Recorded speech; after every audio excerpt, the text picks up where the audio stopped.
Hey Matt, it's been a while since I responded, but I've been doing things. So, been reading up on a variety of different views. I checked into Richard Tarnas. Also, I've been reading quite a lot of Foucault recently, so maybe he'll influence some of what I say, but perhaps not. Let me see. Yes, variety of good points again. Let me start with the point that you made on biology.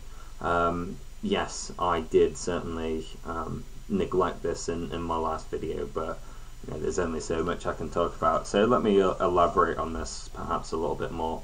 One of the points that you made was humans are humans because cats are cats and dogs are dogs. This is obviously true. The particular functions of our biology are completely interrelated on the biology of everything else. The way that our hands work to manipulate particular objects in our environment. Even again, back to the role of empathy. The fact that we have empathy to such a high degree is granted to us, or at least the possibility for empathy is granted to us by the fact that we are innately social creatures, and this in our given environment, in that particular given time, prove very useful for us. So not only does it shape our morphology, it shapes, it shapes, at least provides some limits for human experience itself. That is,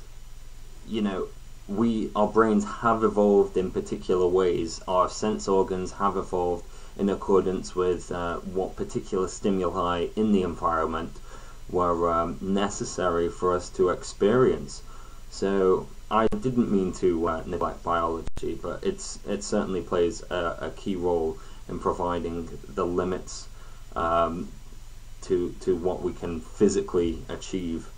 So that's a very important consideration. Similarly, I'll just briefly touch on this.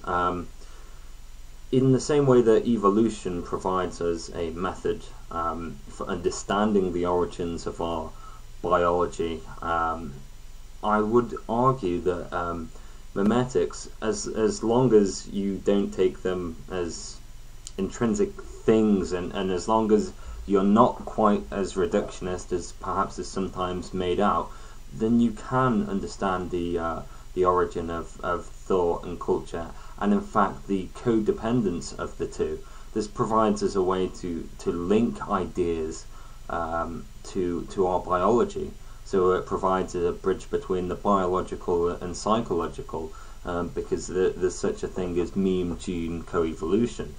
Now, obviously, there's a lot in biology with epigenetics, the complex role of genes, and not being able to isolate one particular gene for a particular trait, which is a cartoon version of how this thing works.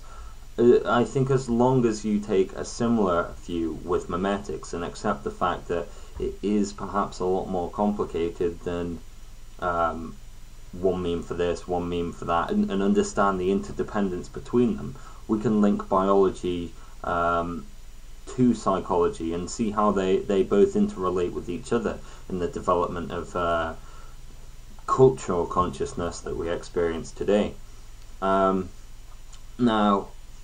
another point that you made that was very relevant was you talked about the tragedy of modernity when we see things as objects and us as being very special or unique, and therefore we only consider things in reference to us and the usefulness for us. There are a few points in history where I think this view of modernity, certainly, well, the genealogy of this view certainly comes into play. Again, we mentioned Descartes, but Kierkegaard as well. He wants to draw the line between subjectivity and objectivity. And there's various other figures.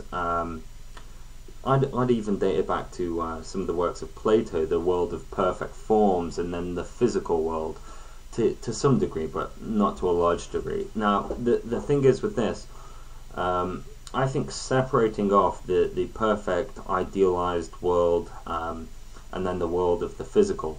Again, it's the split between subjectivity and objectivity.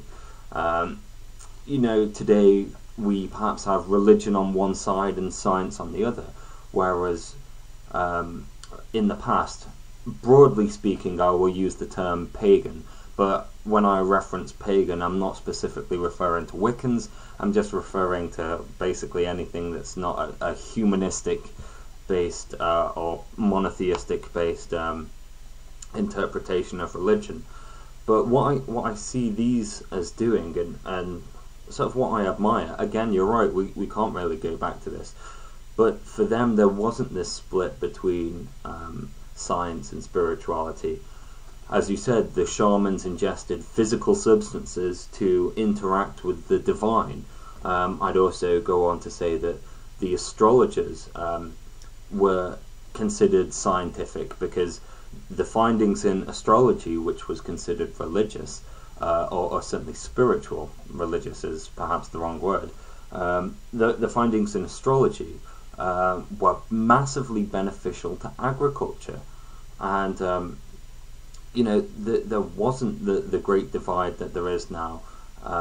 Anything that was spiritually gained was also appropriate to the progression of technology, of agriculture, of particular building technologies and architecture. So I have a lot more respect because they didn't have the Cartesian split that we see today.